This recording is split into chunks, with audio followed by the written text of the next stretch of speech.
Selamat pagi. Aku akan berbagi tips cara aku menyimpan sayuran hijau semacam kangkung. Nih, kangkung yang sudah berumur 3 hari berada di suhu ruang. Ini baru aku ambil dari dapur, kemudian aku taruh di meja makan. Seperti ini penampakan sayur berumur 3 hari di suhu ruang. Jadi aku kan tidak setiap hari ke pasar tradisional ya. Kadang-kadang juga suamiku yang belanja. Papa cinta itu yang belanja. Kalau belanja seminggu sekali kan lumayan banyak nih sayurannya. Sebagian aku taruh di kulkas dan sebagian aku taruh di suhu ruang. Mengapa ditaruh di suhu ruang? Ya karena kulkasnya penuh. Konsekuensi dari belanja non harian atau belanja per mingguan kan seperti itu. Belanjanya agak banyak, kemudian disimpan di kulkas, terutama buah dan sayur yang tidak tahan jika disimpan di suhu ruang. Dan untuk beberapa sayuran yang bisa ditaruh di suhu ruang, ya aku taruh di suhu ruang dengan perlakuan khusus seperti ini. Ya, ini contohnya. Cara yang pertama adalah bayam, kangkung, sawi, caisin yang memiliki akar seperti ini. Ini aku simpan di wadah seperti ini ya. Ini bersih, dicuci dulu. Kemudian akarnya juga aku cuci bersih dulu dari tanah. Kemudian untuk daunnya tidak perlu dicuci, tapi aku semprot saja dengan air. Itu tak masalah untuk penyimpanan yang ditaruh di luar kulkas maksudnya. Ini aku mempraktekannya karena mencontoh yang dilakukan oleh supermarket. Itu aku kan lihat, mengamati mbak-mbak yang menyimpan sayuran ini di refrigerator atau lemari pendingin, rak-rak pendingin maksudnya di supermarket itu. Aku perhatikan alas raknya itu dilapisi spons basah ya. Ketika aku pegang-pegang begini, kok basah ya gitu, dan akarnya ini juga basah. Maka ini kemudian aku contoh.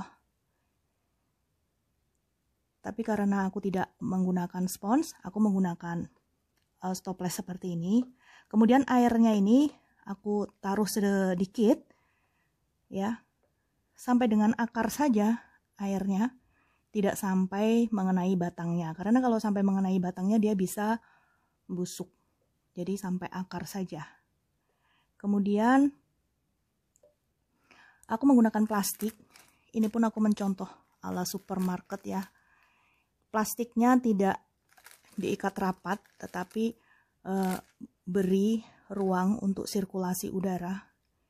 Jadi ini juga aku lubangi. Lihat ya, ada lubang-lubangnya di sini. Ini beberapa lubang nih. Karena kan yang namanya pohon itu tumbuh, itu kan bernafas. Kemudian jika dia itu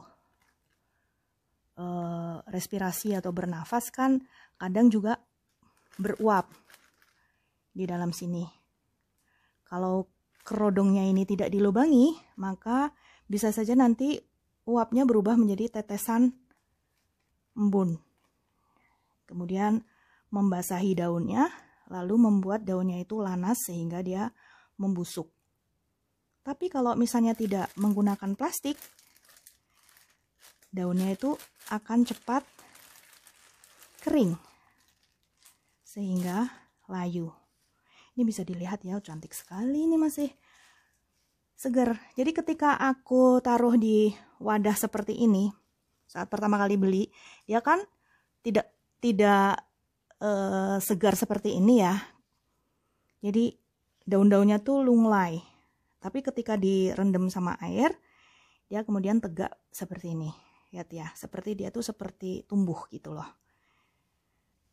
Kemudian kalau misalnya sudah 3 hari ya, kadang ada kan yang sudah menguning daunnya seperti ini ya. Ya, dan itu kan wajar. Tapi tidak keseluruhan. Jadi masih bisa dikonsumsi yang hijaunya ini, dan hijaunya ini mayoritas ya kan. Tapi kalau misalnya dibiarkan di ruang terbuka, kemudian tidak dikerodongi yang semacam plastik, dilubangin seperti itu tadi, kemudian tidak direndam air, dia lemes, layu, lunglai, dan mudah busuk serta cepat sekali kuning. Nih, kalau ini nih, ini kuning yang istilahnya wajar lah, beberapa saja, tidak banyak-banyak. Itu cara yang pertama ya. Kemudian cara yang kedua, kalau ditaruh di dalam kulkas. Oh ya, sebentar, aku mau cerita. Ini kan tadi aku ditanya sama anakku. Dia nanya, itu apa mah? Kangkung gitu. Dia sih sebenarnya udah tahu sih kalau aku kadang-kadang kan menyimpan kangkung, bayam, daun bawang, daun seledri, kemudian caisin, dan beberapa lainnya di suhu ruang gitu. Dia nanya gitu, kok nggak disimpan di kulkas? Ya kan karena kulkasnya penuh gitu. Konsekuensi dari beli sayurannya ini seminggu sekali kan begitu, beli banyak, kemudian kadang lupa bahwa kulkasnya itu nggak muat gitu, penuh gitu. Makanya kan harus dibagi, mana yang lebih tahan lama ditaruh di suhu ruang dan mana yang bisa disimpan di kulkas dan mana yang tidak boleh disimpan di kulkas. Seperti halnya kalau kentang itu kan nggak aku simpan di kulkas, dia rusak kalau disimpan di kulkas. Dalam artian malah tumbuh tunas. Kemudian bawang merah, bawang putih juga jangan ditaruh di kulkas karena dia juga akan tumbuh tunas. Bawang bombay juga jangan ditaruh di kulkas karena dia akan tumbuh tunas. Jadi kita harus tahu jenis apa saja sayuran dan buah yang bisa disimpan di kulkas. Terus cara yang kedua ya, akan aku perlihatkan dengan memotong bagian akarnya sampai dengan batangnya. Ini bisa dilihat ada beberapa yang sudah kuning. Nanti yang kuning ini akan aku buang. Kemudian ini akan aku potong batangnya. Bismillahirrahmanirrahim. Kalau aku memasak kangkung kan tidak semuanya batang itu aku sertakan untuk dimasak ya. Yang muda-muda saja. Jadi kalau batang yang tua itu tidak perlu dimasak. Nah, seperti ini tidak perlu dicuci. Kemudian ini si akar dan batang ini bisa ditanam ulang. Jadi dengan menaruhnya di mangkok berisi air sedikit seperti tadi, itu nanti dalam waktu 3 hari saja dia udah bermunculan tanaman baru, tunas-tunas baru maksudnya. Setelah itu bisa dipindah ke tanah. Ya, ini akan aku singkirkan dulu. Kemudian bisa digunakan tisu atau kitchen towel seperti ini. Kalau aku sih lebih suka menggunakan kitchen towel ya, karena tidak boros. Ini bisa dicuci ulang, dicuci pakai kembali, dicuci jemur pakai kembali. Ini ukurannya besar, bisa untuk membungkus sayuran. Jadi ini untuk membungkus daun pisang pun bisa cukup besar. Ukurannya 40 kali 60 cm ya kalau nggak salah nih. Aku pernah baca sih. Di mana ya? Oh sorry, 30 kali 60 cm isinya ada 4. Ini yang Polytech. Isinya 4 lembar seperti ini. 4 lembar kain seperti ini. Ini tuh menyerap air, menyerap minyak. Atau bisa saja gunakan tisu Pesio yang bisa menyerap minyak dan air. Seperti ini. Ya, Pesio Calorie Absorb. Ini dapat menyerap minyak hingga 234 kilokalori. Ya. Food grade, higienis, dan halal. Seperti ini. Ini berbeda dengan tisu makan biasa ya. Kalau yang tisu makan itu kalau misalnya terkena air, dia mudah sekali hancur, sedangkan ini tidak. Jadi dibungkus dengan kitchen towel seperti ini, kemudian masukkan ke plastik. Atau bisa juga dimasukkan ke tin wall. Nah, begini.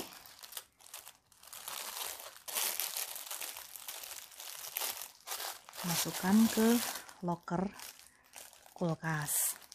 Kemudian cara yang ketiga ada dengan memetiknya. Cara yang ketiga adalah dengan memetiknya. Jadi ini bisa dilihat. Ini daun-daun yang sudah menguning, wajar ya, sudah 3 hari. Ini dibuang saja, karena kalau sudah ada yang busuk memang harus dibuang agar tidak mengkontaminasi yang lainnya. Karena kalau busuk itu berarti dia bisa membuat yang lain ikut busuk juga. Karena gas etilennya juga keluar, terutama di buah. Jadi ini dibuang saja. Kemudian tidak perlu dicuci ya jika masuk ke kulkas, karena kalau basah dia justru akan mempercepat pembusukan atau lanas itu. Kemudian siapkan tin wall. Aku menggunakan tin wall seperti ini. Dialasi dengan kitchen towel atau tisu.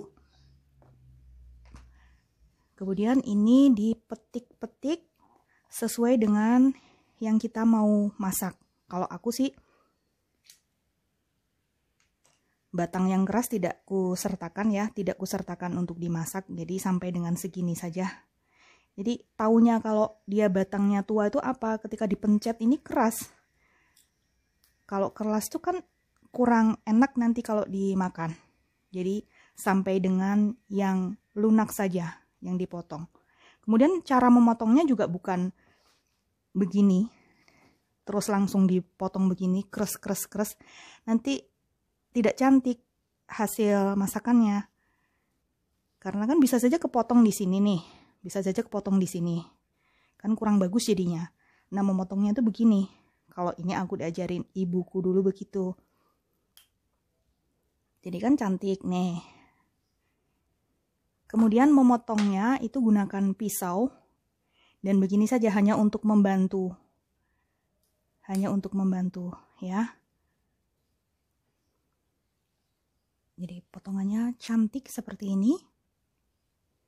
Kemudian yang perlu diingat adalah tangan kita itu harus bersih. Bebas dari terkena garam. Kemudian pisaunya juga gunakan pisau yang bersih, yang tidak terkena garam maupun terasi. Karena kalau misalnya pisaunya kotor, tangan kita kotor, bisa saja dia itu lanas dan mudah busuk. Jadi itulah mengapa aku menggunakan bantuan pisau ya, agar potongannya ini sayurnya ini awet, tidak cepat busuk. Ini disimpannya, diberi kitchen towel lagi, kemudian ditutup gini.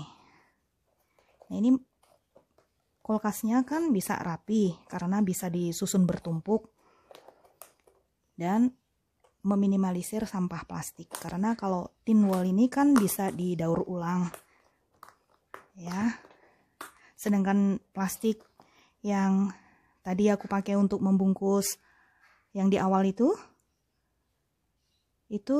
sulit untuk didaur ulang, beda dengan yang ini.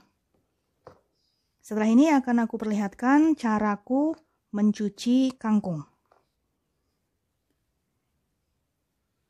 Jadi bayam kangkung itu harus dicuci sampai bersih. Jadi dicuci berulang. Kalau aku sih menggunakan baskom yang besar seperti ini ya, untuk memastikan agar kotorannya, telur-telur cacing atau telur-telur hewan itu rontok. Ya, dicuci berulang. Kemudian yang hampir terakhir itu aku tambahkan garam krosok, dicuci lagi. Ini didiamkan selama 10 menit dulu agar ulat-ulatnya mati, telur-telur yang kemungkinan masih hidup juga mati. Ya, walaupun nanti juga kalau misalnya dimasak mereka akan mati, tapi setidaknya kan si